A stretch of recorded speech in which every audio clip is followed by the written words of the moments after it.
Fiat Punto has been around for donkey's years, since 2005 in fact, and it shows in almost every facet of the car's design and performance.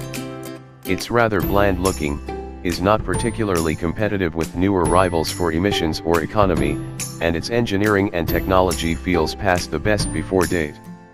While the Punto's relatively practical packaging, reasonable safety credentials, decent kit list and a smooth ride have some appeal, they ultimately fail to compensate for the car's lackluster handling and dated underpinnings.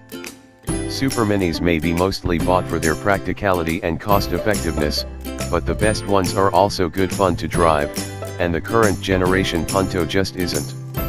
The Fiat Punto for sale today has little of the luster that its predecessors attracted. When the model first landed at UK dealers in 1994 it was an instant hit, and then it went on to trump the Volkswagen Polo by clinching the European Car of the Year award.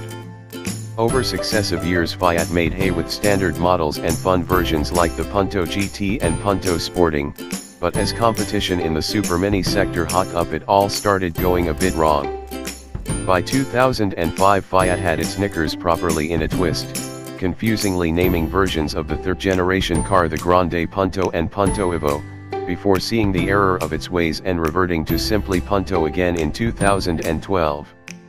Even Punto Abarth versions had failed to return the magic, and as a result the Punto 2017 range is a shadow of its former self.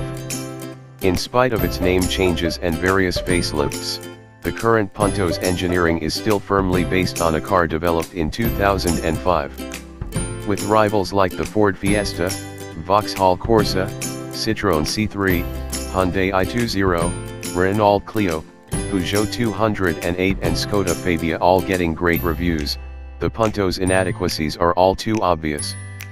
Fiat, which is doing so well with its little 500 city car and various spin-off models, seems to have lost a bit of appetite for the Punto too. Nowadays you can only buy it in the UK as a 5-door hatch, in a choice of just 2 trim levels and 2 engines. The entry model is called the Punto Pop and while it may not be a class leader from a technical point of view, it does look reasonably well equipped. This cheapest Punto spec includes a CD and MP3 player with steering wheel controls, air conditioning, electric front windows, driver's seat height adjustment and a 60/40 split folding rear seat. Outside you get 15-inch alloy wheels and body color mirrors, but not much else. Move up to the Punto Easy and things improve a little, with dual zone climate control, integrated SAT NAV, 16-inch alloys and dark tinted headlamps and windows. The engine range is even less extensive, comprising a pair of 8V petrols. Buyers are restricted to a